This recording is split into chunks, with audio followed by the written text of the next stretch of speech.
Good afternoon. Happy Bastille Day. Happy Bastille Day. Can always count on you, Matt, to respond to the greeting. Just one element at the top. The United States is concerned by continued detentions, indictments, and harassment of Egyptian civil society leaders, academics, and journalists, including the indictment of Director General of the Egyptian Initiative for Personal Rights, EIPR, Hossam Bagat.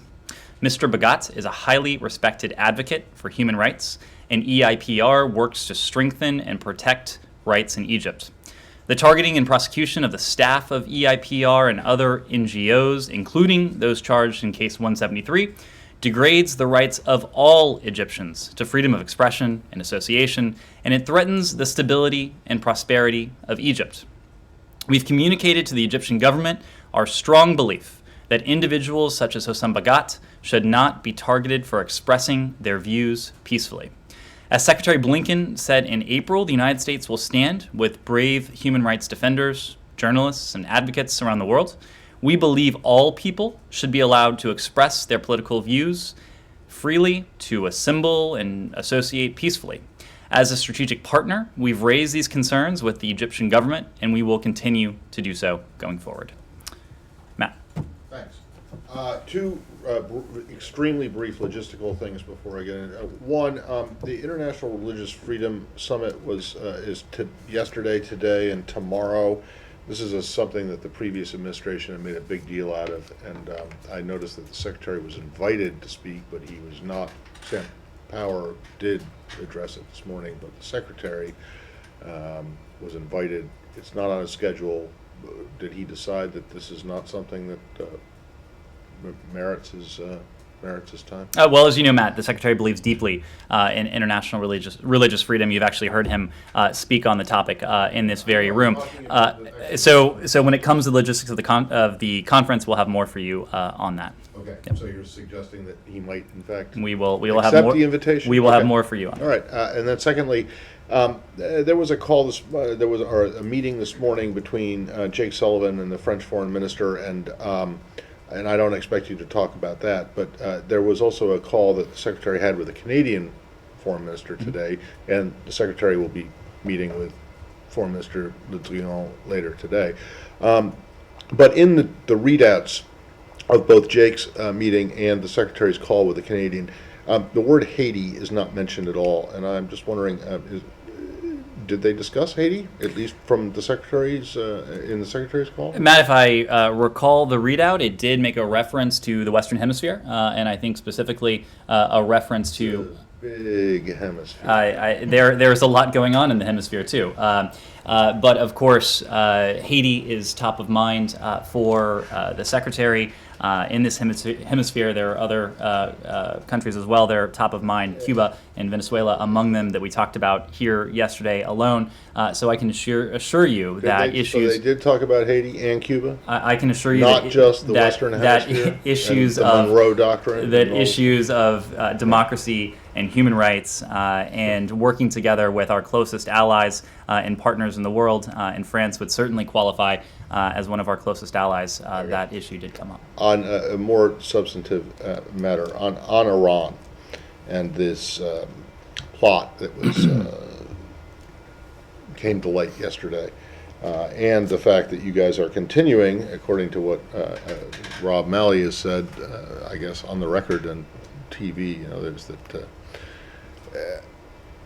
I'm just curious as to, this is at least the second time that the Iranian government has, quote unquote, been caught, allegations obviously, trying to, commit nefarious acts on U.S. soil, while the administration at the time, this one and then the Obama administration, were, pursuing negotiations on nuclear negotiations. And I'm just wondering, why are you continuing to do this if this government has shown no inclination that it's willing to stop this kind of malign behavior that you and the previous administration and the administration prior to that and before that too have all called out.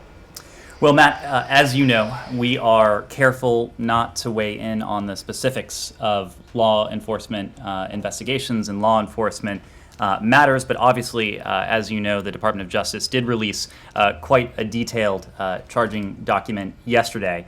And let me be very clear, we categorically condemn this reported plot to kidnap a U.S. citizen on U.S. soil. There should be no doubt about where this administration, including the State Department, stands. We will, as we have, forcefully defend U.S. citizens and U.S. interests. And that includes, in the context of law enforcement actions, like the one that the Department of Justice announced yesterday, as well as the actions the President has taken to defend our interests in the region from Iranian-backed militant groups.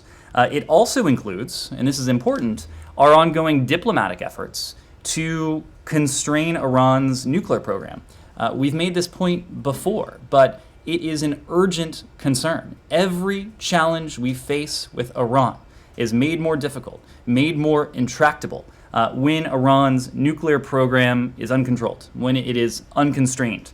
The JCPOA, to be clear, when it was in full effect, was successful in permanently and verifiably preventing Iran from obtaining a nuclear weapon. And that's why we're seeking that return to mutual compliance.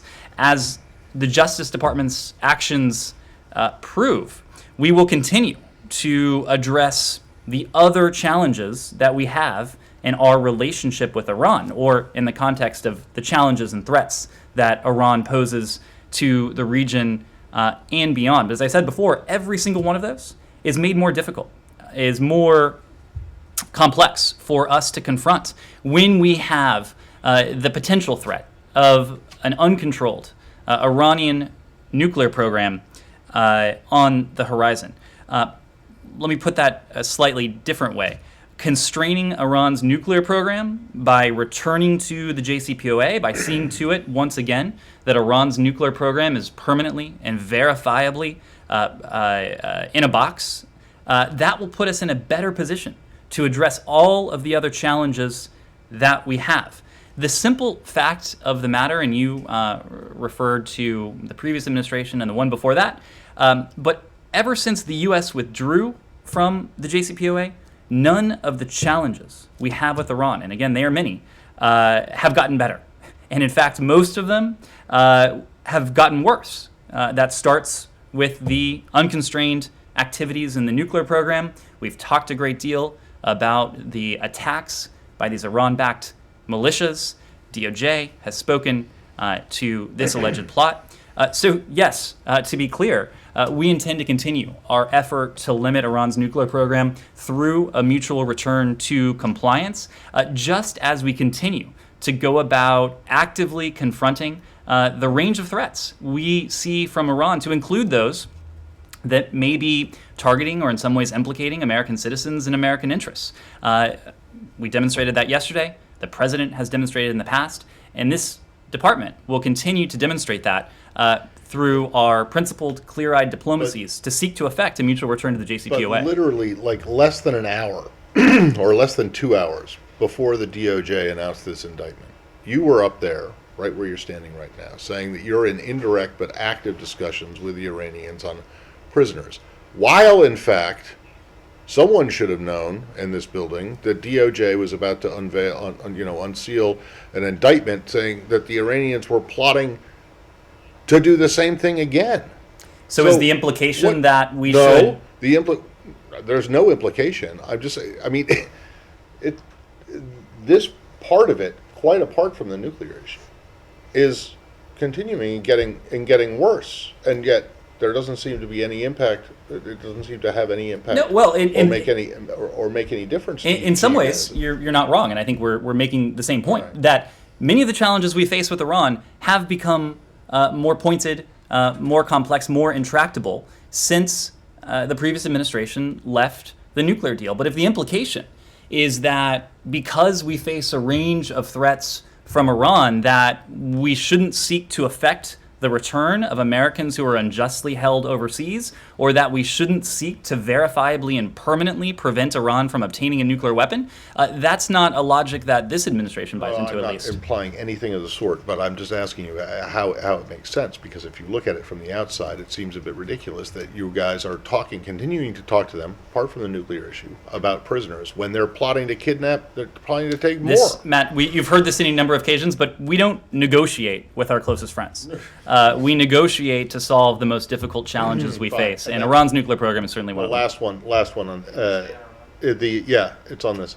You said that it's gotten worse. The situation has gotten worse since the previous administration pulled out, and yet since this administration took office, while it's been getting worse, and while the Iranian violations of the JCPOA are becoming more profound, you guys have not imposed any additional penalties on Iran.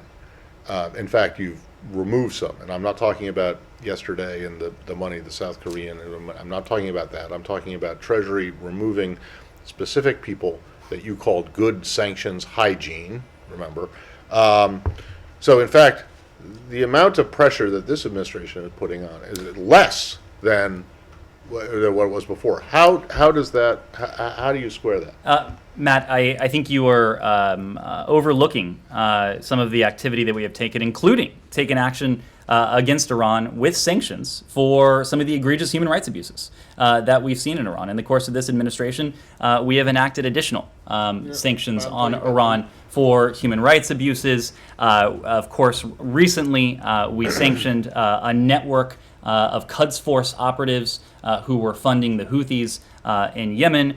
We have continued to pursue, through sanctions and other tools, Iran's proxies in the region, militant groups. None of those are nuclear related, and what you're talking about, and what you just Oh, I'm sorry. acknowledged at the top is that. Oh, I'm sorry. I it's gotten worse. thought you were talking about. No, we are in we are complete in agreement that ever since the United States left the nuclear deal, that the JCPOA, that the challenge posed by Iran's nuclear program has grown more pronounced. Right, okay. Iran has continued to distance itself. What have you done about it? I'll tell you what we've done about it. We have engaged now in 6 rounds of principled, clear-eyed negotiations, indirect, in an effort to return to a state where Iran is permanently and verifiably prevented from obtaining a nuclear weapon.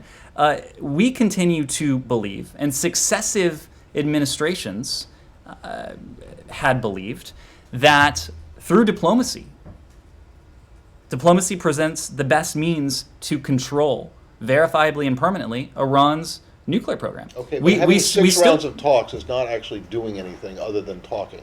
So that's your response to Iran's increasing violations of its own commitments to the JCPOA? The administration thinks that going to Vienna and talking with them we is continue the to think response- is we the continue to appropriate think response. that the best outcome would be an Iran that is verifiably and permanently barred from ever obtaining a nuclear weapon. That's correct. Nick. Yep. Questioning, does there come to be a point at which the administration decides that Iran's behavior or malign behavior, or this attempted kidnapping, whatever it may be, in other areas are so egregious that it means you can no longer negotiate in good faith with them in Vienna on the nuclear issue? Well, there are 2 separate issues here, and one of which we've spoken to in recent days. As I've made very clear, the United States is prepared to resume indirect talks with Iran, to resume that 7th round of negotiations. We are ready to go if and when the Iranians signal they are as well, and that's precisely because we want to see Iran's nuclear program once again verifiably and permanently constrained, and Iran permanently barred from ever obtaining a nuclear weapon. Now, on the question of on that front, this process is not indefinite, as the Secretary has said, as you've heard me reiterate. There will come a point where our calculus will change, where the gains that Iran is able to make in its nuclear program, the benefits it accrues might one day outweigh the benefit that the international community would accrue from a mutual return to compliance with the JCPOA. We're not there yet, but that is why we believe we should, the international community, the United States, together with our closest allies and some of our partners in the form of the P5+1, should return to Vienna for these talks just as soon as we can. Now, there's a broader issue that you raise that suggests that because Iran is engaging in this behavior in other realms, does that implicate our view of nuclear negotiations? Our view continues to be that every single challenge that Iran poses in the non-nuclear realm is made more difficult when Iran's nuclear program is unconstrained, when it is potentially uncontrolled. So to us, if we are able to control and see Iran's nuclear program once again permanently and verifiably constrained, that will enable us to better, in some cases diplomatically, take on, in other cases confront, in other ways, the challenges that, the broader set of challenges that Iran poses. It may not be a coincidence that, as I said before to Matt, the challenges that Iran has posed to us in the non-nuclear realm have not gotten better since the United States left the JCPOA. In fact, in most cases, they've gotten far worse. Yes, Will. Just staying on this, Yeah. on the plot. The four Iranian officials that were indicted are never likely to see the inside of a U.S. courtroom. So I know you'll say that that's a law enforcement matter, but what more is the administration willing to do to respond to the Iranian government because of this plot, for this plot? Well, you saw DOJ make light of this. You have seen them unveil these charges.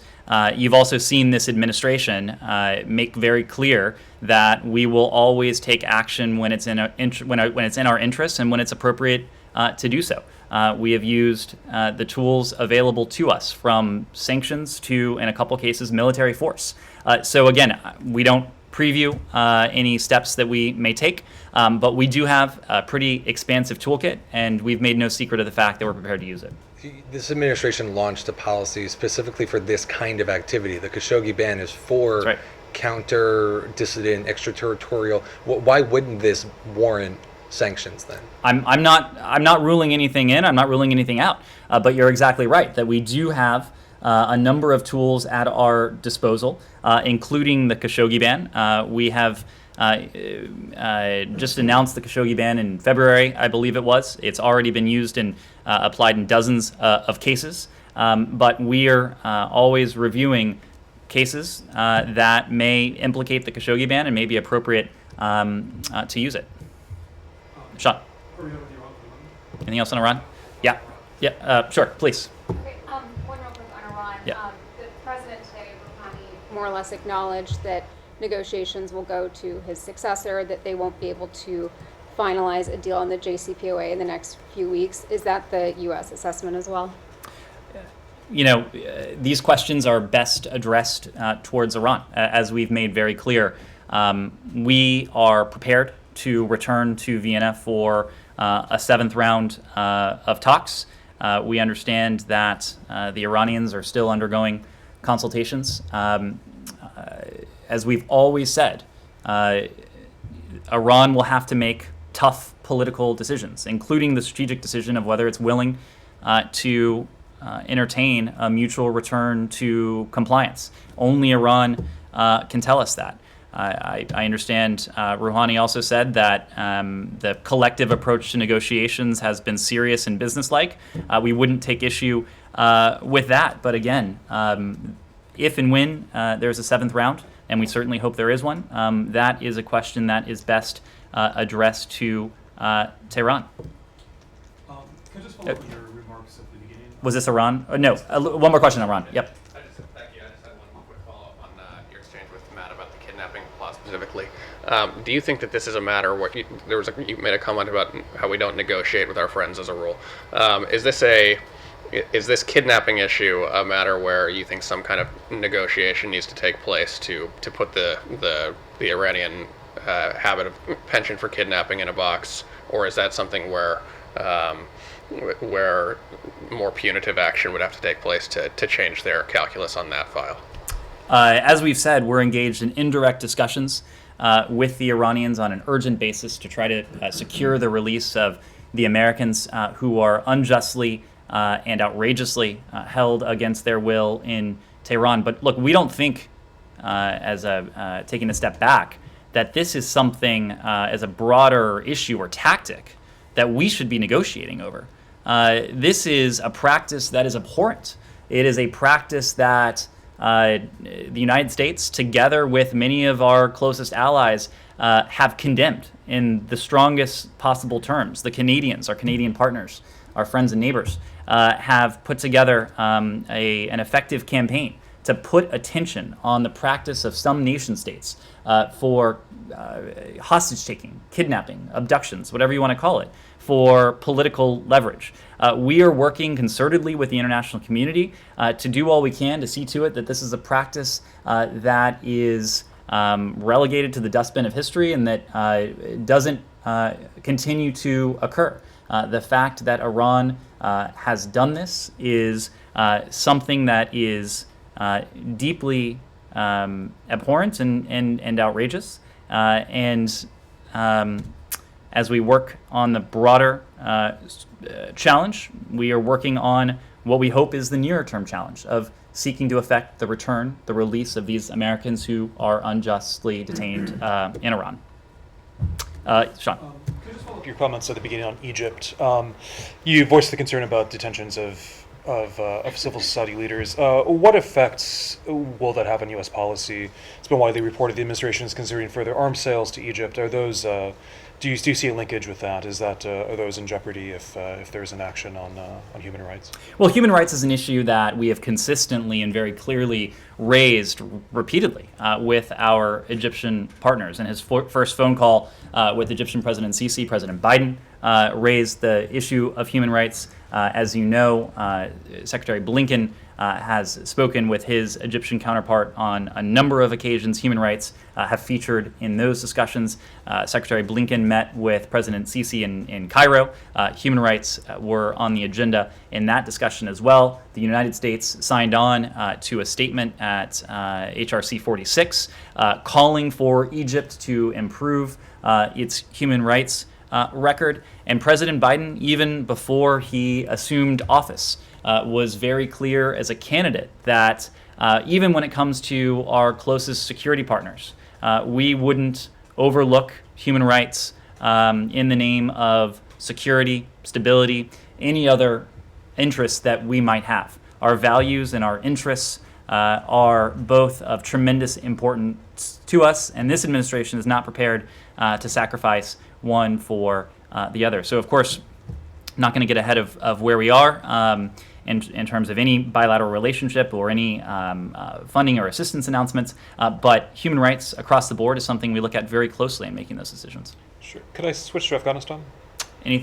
Sure, Afghanistan. The operation that's been announced today, I realize it's probably more of a Pentagon issue in terms of logistics, but first of all, in terms of Ambassador Khalilzad, he said in May when he was testifying on the Hill that he didn't oppose this, but he said one of the, I'm paraphrasing him, says one of the concerns was that this would set off potentially a panic, that people will be flooding out, etc.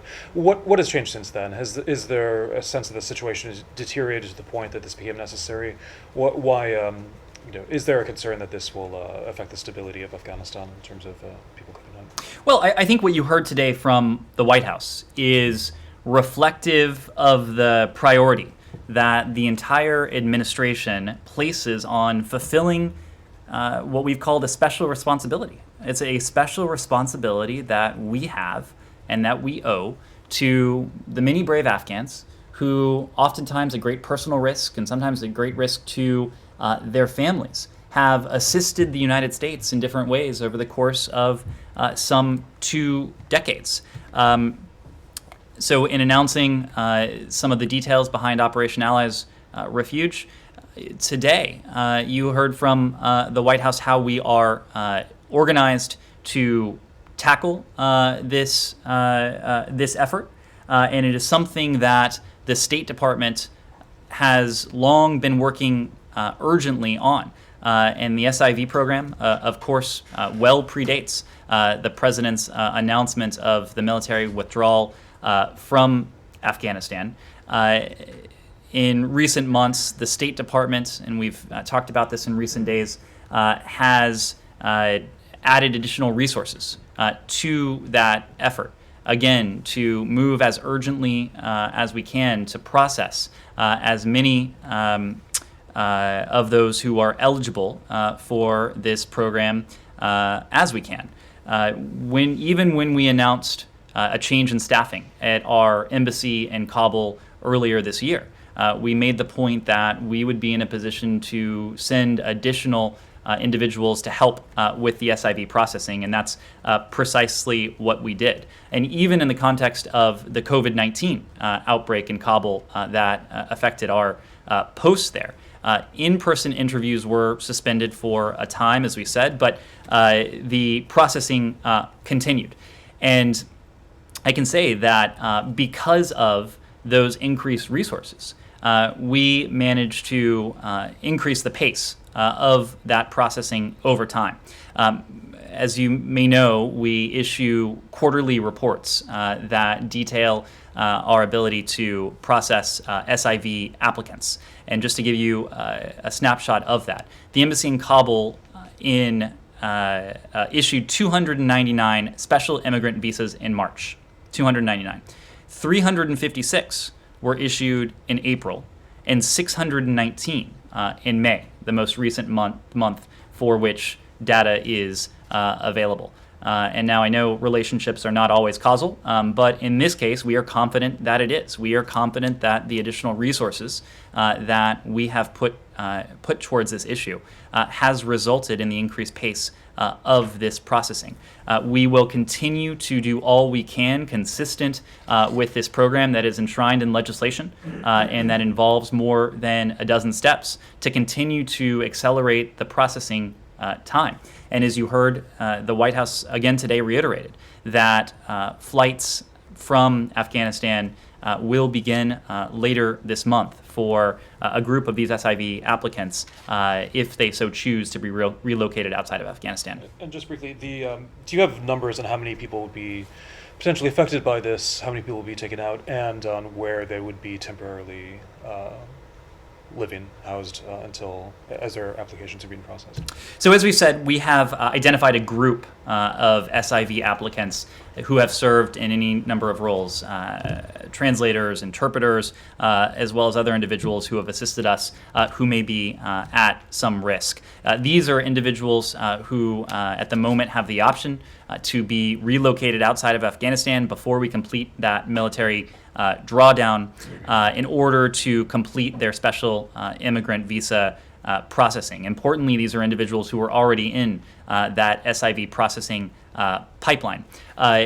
You've heard us say that our top priority in all of this is the safety and security of these SIV applicants. They have already, in many cases at great risk to themselves, assisted the United States over the years. And so we don't want to do anything that might potentially jeopardize their safety and security going forward. And so there are going to be some details that we may not be able to provide. And so right now we don't have anything to offer in terms of the size of that group, areas to where they may be relocated. But it is safe to say that we are planning for a range of contingencies. We are moving as swiftly as we can in the processing. And you heard from the White House again today that those flights will begin later this month.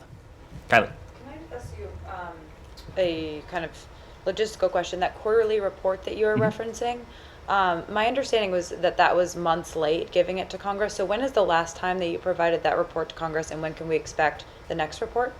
The numbers that I cited are available online, so they're available publicly. When the next report may come out, we'll see if we can get that information for you. And then just following up on CNN's reporting and video of the Taliban fighters executing 22 unarmed Afghan commandos as they tried to surrender. What is your response to that, and has the State Department directly been in contact with the Taliban about this? Well, the video, which I should say we don't have any reason to doubt, depicts horrifying scenes.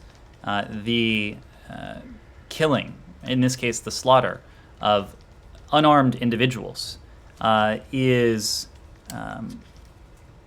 it's an atrocious act. It's an outrageous sight, and of course we condemn it.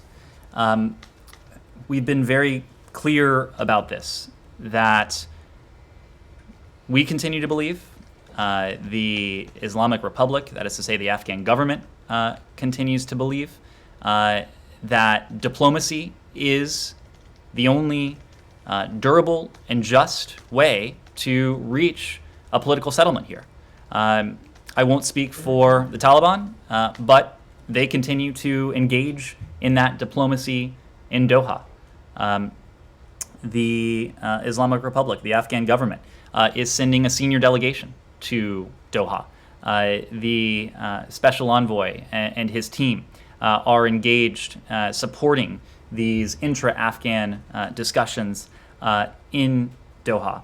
We continue to believe, and the international community continues to believe, including if you look at recent statements from some of our closest allies, but also from countries with whom we share little else, that this diplomatic path is the most effective and certainly the best path to bring peace and stability to Afghanistan, to afford and offer the Afghan people what has eluded them over the course of not only the past 20 years since 9/11, but really the past 40 with the violence they've endured in their own country. And can I just follow up? Last week you said, however, that it's the United States position that the Taliban, their efforts to engage in Doha demonstrate that they understand that diplomacy is the path forward here to gaining legitimacy. Do you still believe that? And are you on the same page as the Pentagon, who has said some different things about the intentions of the Taliban?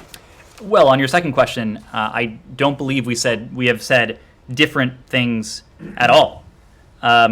What I said the other day is that, quote, the Taliban too understands that only through diplomacy can they garner any sort of legitimacy. My Pentagon colleague certainly didn't say anything different from that.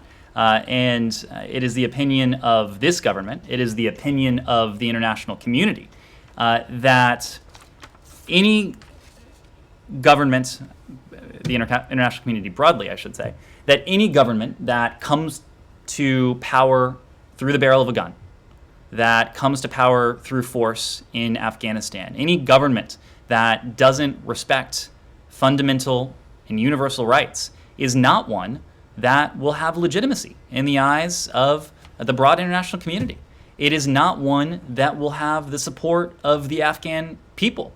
And now I've heard quite a few of you ask, well, so what?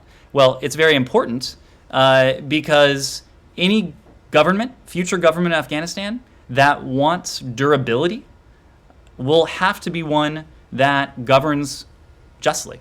And what we seek is a just and durable outcome.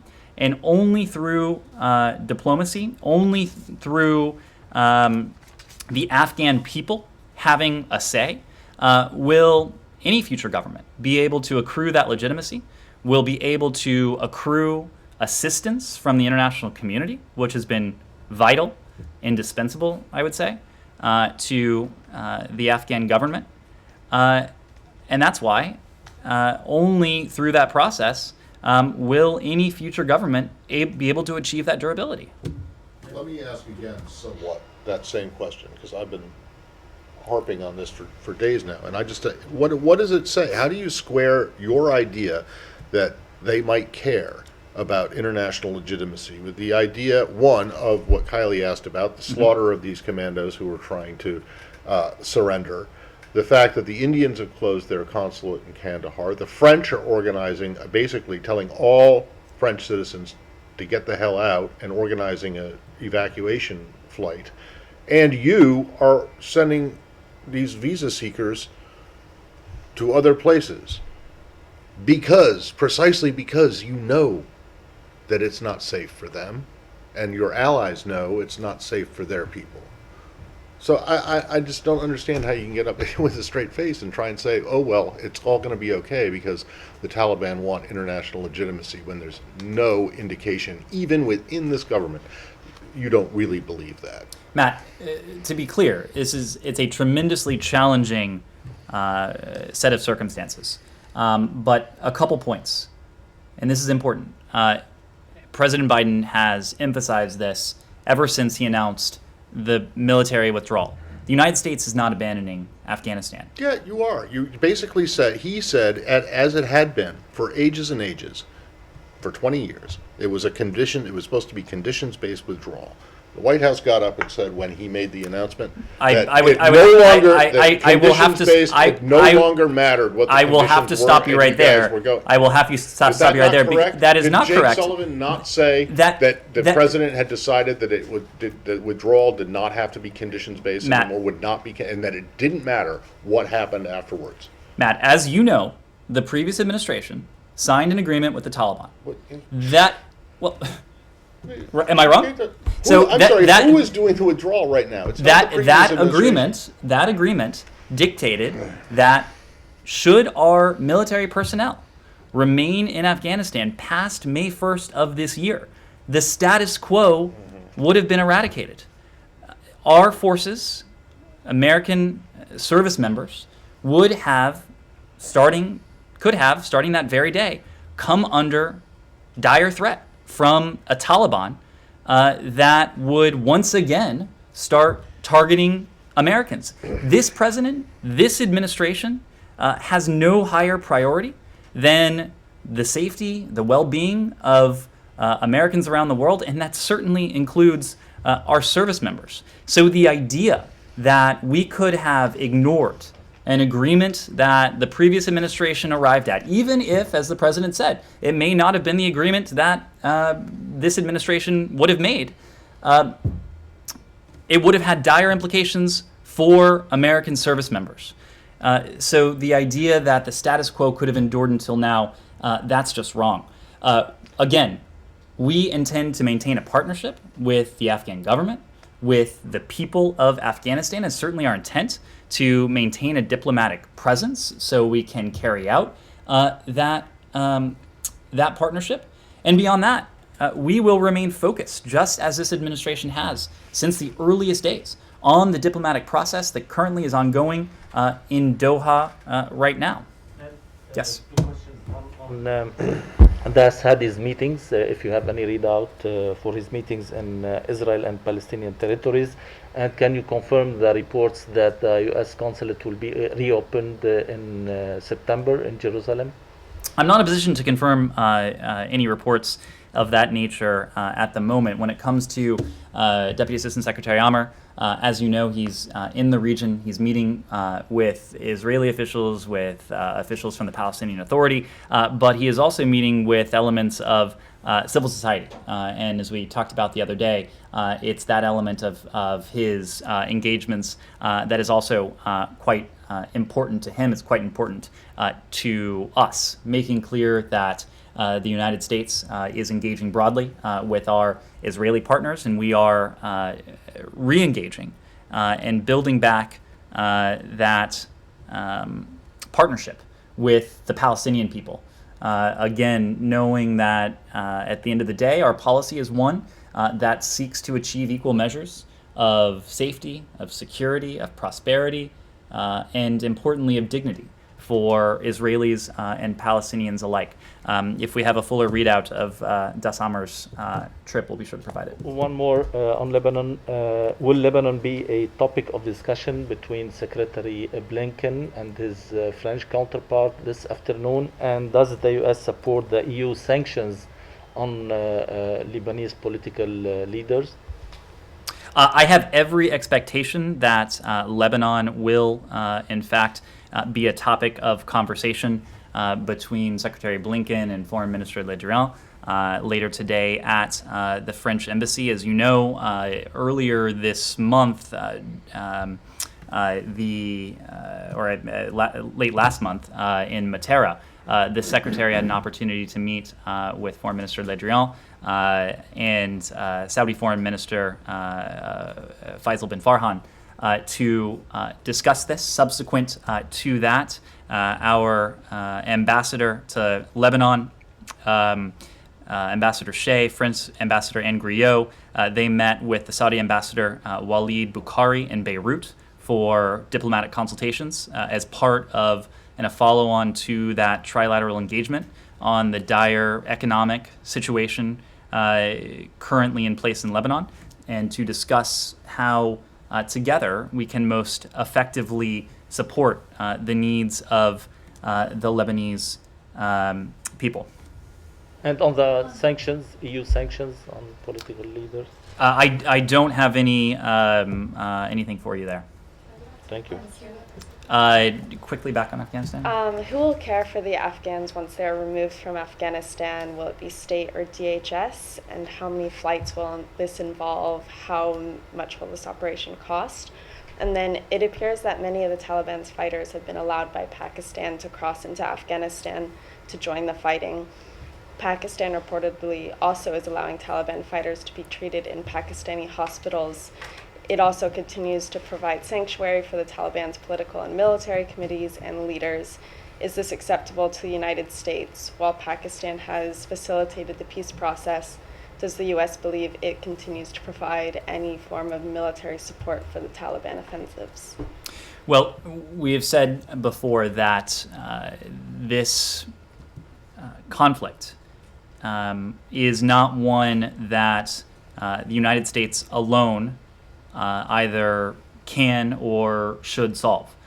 This is a conflict that the international community needs to be engaged on. For many years, the international community, some corners of it at least, were content to let the United States and our NATO allies take the burden in Afghanistan.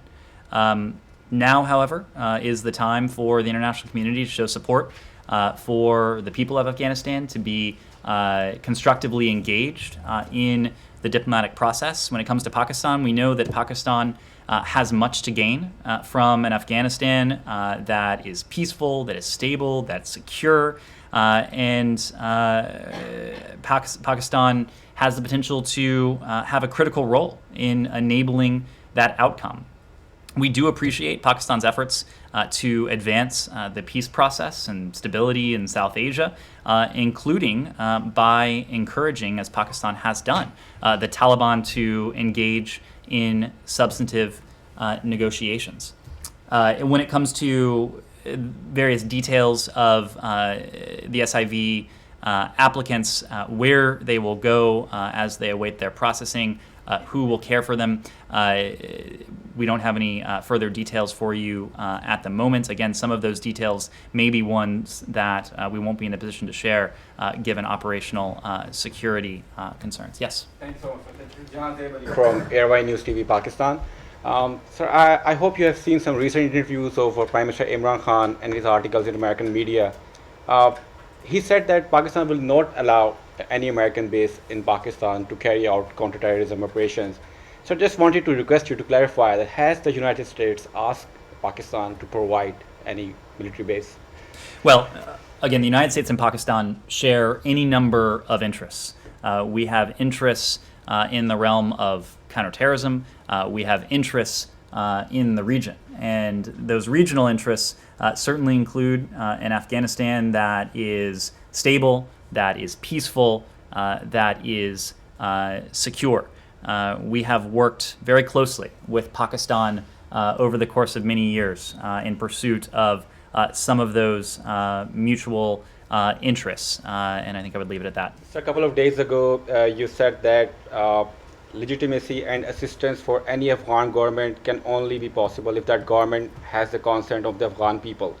So we all know that Taliban has no democratic system. They just handpick their leaders. There's no voting, there's nothing. So is the world ready to accept any hardcore, non-democratic Islamic state in that part of the world now? Well, I will tell you what the world is not ready to accept, and it is not ready to accept a government that comes to power only by force, that has no respect for the human rights of the Afghan people, for the universal rights of the Afghan people. And this gets back to the point before. That is not a government that will have legitimacy in the eyes of much of the international community, and importantly, it's not a government that I would suspect will have the assistance of the international community. And any government that has a concern for its own durability would obviously do well to keep that in mind. Yeah, is anyone from state going to this conference in Uzbekistan other than Zal? Special Envoy Khalilzad them.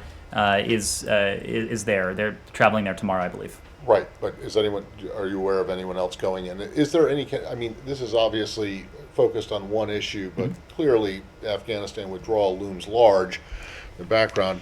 Is there a concern here within the administration or in this building, I guess this would be the same thing, that the Central Asian nations might not be so receptive to U.S. entreaties or appeals for help in stabilizing Afghanistan, given the fact that you are leaving? I stopped myself from saying cutting and running. So since you're withdrawing, is there a concern there? But also the logistical point on anyone other than Zal going.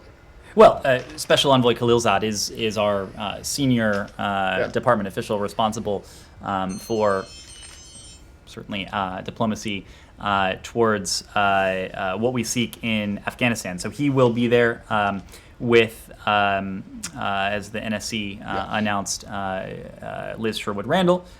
Together, they will represent the United States in a conference hosted by the government of Uzbekistan.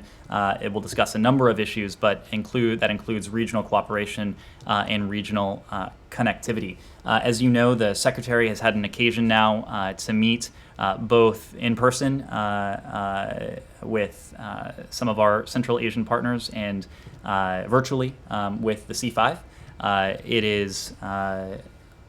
These are countries, again, with whom we share any number of interests. We have sought to engage them to deepen that cooperation, and importantly, to deepen that regional connectivity that is so important to many of our shared mutual interests. But is there a concern that they might not be so receptive now? Now that you're pulling out? These are countries that will make sovereign decisions about what and how about their level of cooperation with the United States, what they are prepared to do vis-a-vis support for a stable and secure and peaceful Afghanistan. I think what I said before applies across the board, that the international community has a constructive role to play to support that goal. It's not only in our interests, and in fact, it is much more, it is certainly in the immediate interests of Afghanistan's neighbors, that Afghanistan see a future that one day is stable, peaceful, and secure. Connor. Sorry, let me come back to, Sorry. Cuba and Haiti. Yeah. The Department of Homeland Security's secretary said today that Haitians and Cubans fleeing political violence and arriving on U.S. shores will not be permitted to enter the United States and instead will be sent to a third country.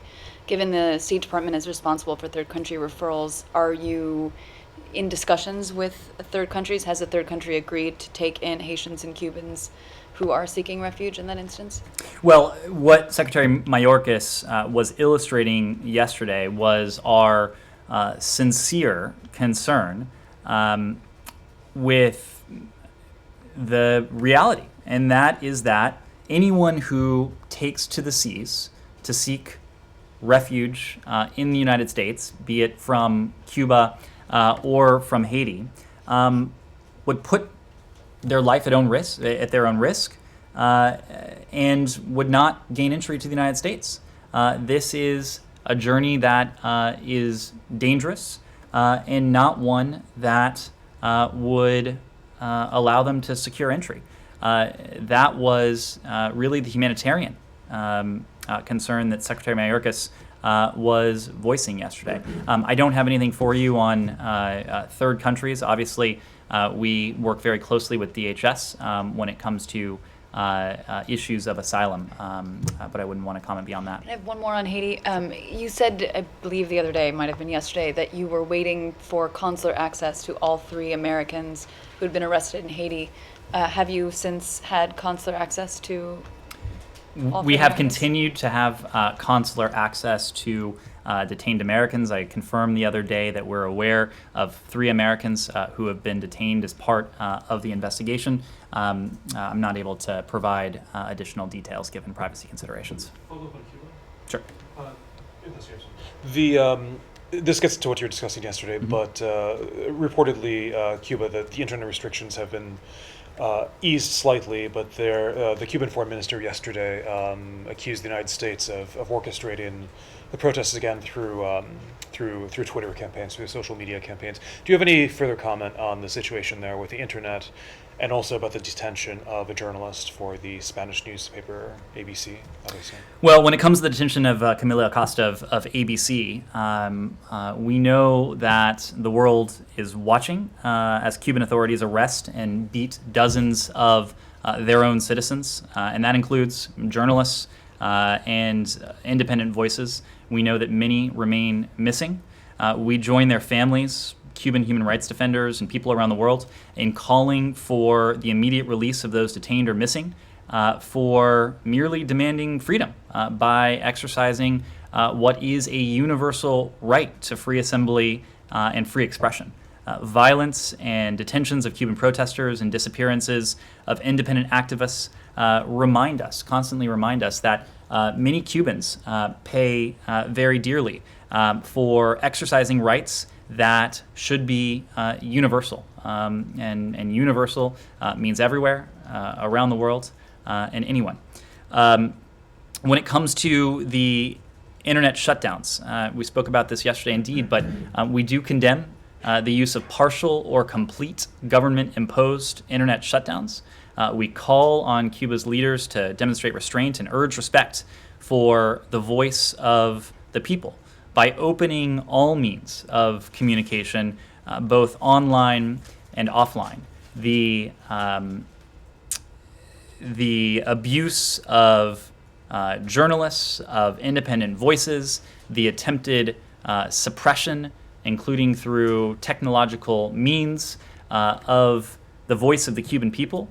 This is not something that could ever silence or quell the legitimate aspirations of the Cuban people for freedom, for human rights, for what their own government has denied to them for far too long.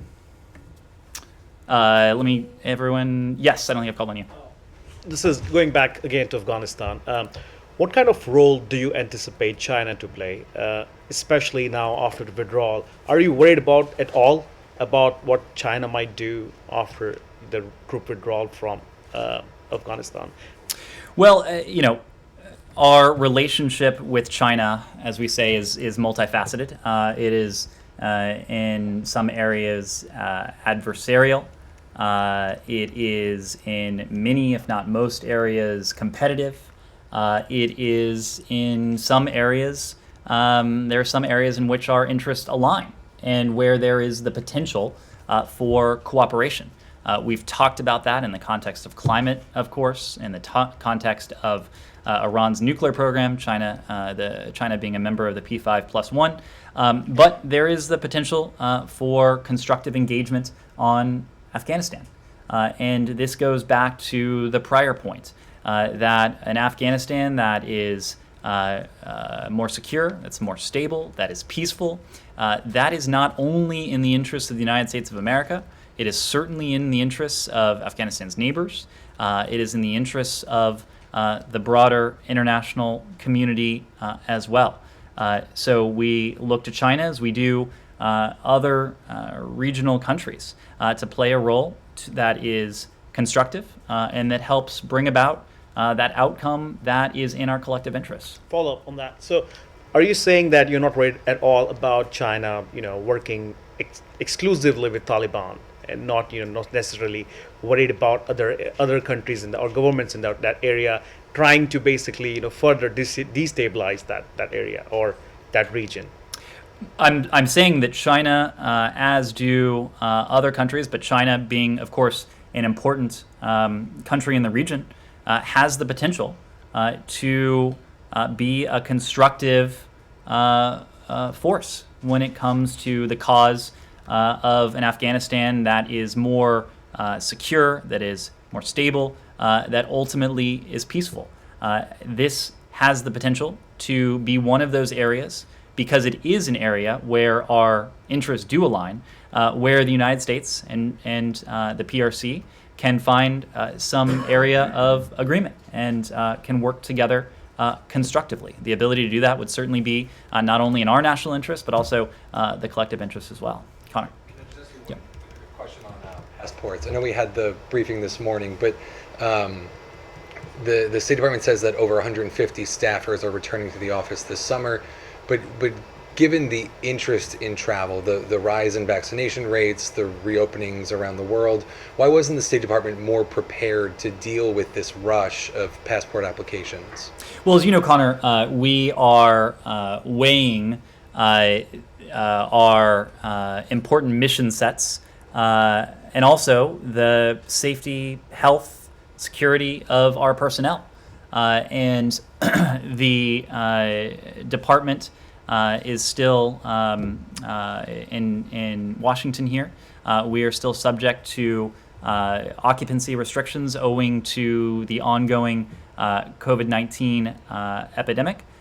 We have been able, both here at Maine State and around the world, to gradually resume operations, some operations that had been slowed over the course of the pandemic, and we certainly expect to be able to do more of that as conditions here in this country continue to improve. And it's certainly our hope that we'll be able to do more of that in our overseas installations as well. What's your message to Americans then whose passports are expired and had anticipated traveling this summer or even in the fall, given the fact that they wouldn't be able to have their passport renewed? Well, our message is that our do you want to come up here? Our message, Connor, is that we are working just as expeditiously as we possibly can, knowing that the traveling public has legitimate interests in travel. We are, gratified to see travel become possible once again, given that the pandemic is easing, certainly in this country and in other countries, some other countries around the world. We will continue to contribute resources to this very important mission set. Do you have any indication of when the travel restrictions against the Schengen area might be lifted? And can you also just give a little bit of the logic behind why the Schengen area continues to be listed on the travel ban, but other countries with higher infection rates, Indonesia, Colombia, Mexico, parts of Africa, Eastern Europe, Russia, are not on the banned list? The various travel restrictions will be lifted as soon as we safely and responsibly can.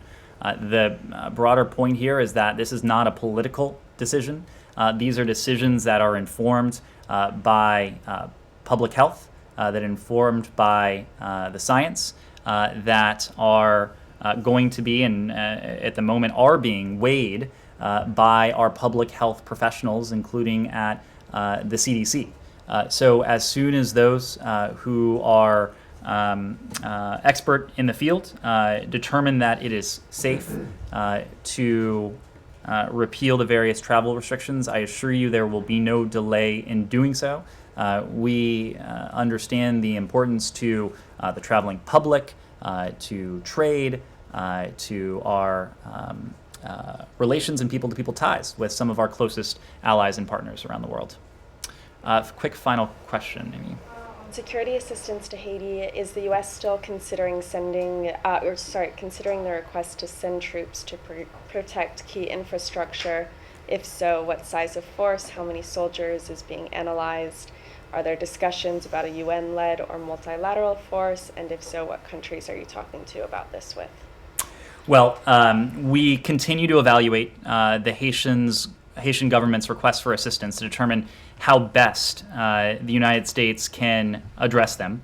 After close consultations, including in the context of the interagency delegation that was in Port-au-Prince on Sunday, we believe our focus should be assisting the Haitian government with navigating the investigation into the assassination of President Moïse, determining who is culpable, supporting the Haitian government as it seeks justice in this case. Of course, the situation on the ground is evolving rapidly, and we continue to be in close contact with our Haitian partners about how we can best assist. I should also add that the Department of Justice, together with the Department of Homeland Security, is providing assistance to Haitian authorities. The Department of Justice will continue to support Haitian authorities in their review of the facts and the circumstances surrounding this attack. We are also taking a close look at the Haitian government's needs in the context of critical infrastructure and how the United States might be able to assist the Haitian government in protecting that critical infrastructure. Just a moment to spend on the State Department in response to a request from the Haitian government and building on longstanding cooperation. The Department of State is deploying an advisor to the Haitian National Police Judicial Police and bringing on board an advisor to the Haitian National Police Inspector General. The advisor to the Haitian National Police Judicial Police will provide technical assistance to build the capacity of the Haitian National Police to investigate and to address serious crimes. The advisor to the police's Inspector General will help the HNP improve its capacity to address allegations of corruption, of human rights abuses, police misconduct.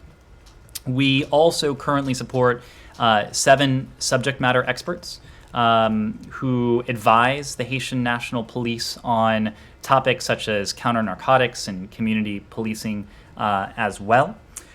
We are also supporting training and procuring vehicles, radios, protective equipment to build the capacity of the Haitian National Police to protect Haitians from violence. And then finally, in addition to the State Department support I just mentioned, as I alluded to before, DHS is sending experts from the Transportation Security Administration, or TSA, and the Cybersecurity and Infrastructure Security Agency, or CISA, to work with their Haitian counterparts in improving aviation and, as I mentioned before, critical infrastructure security as well. Joel, quick final question. Just one follow-up on Cuba, your comments about the internet, matter of internet access there. Senator Rubio has called for the U.S. to use satellite-based technology to provide internet access to overcome, Cuban government efforts to cut that. Is that something that the administration is considering? We are considering any number of ways, and we have considered any number of ways to support the Cuban people. That is to support them, their humanitarian needs. It is to support them in their broader efforts to secure greater degrees of liberty and freedom and human rights. But I don't have anything specific to offer at this time. Thank you all very much.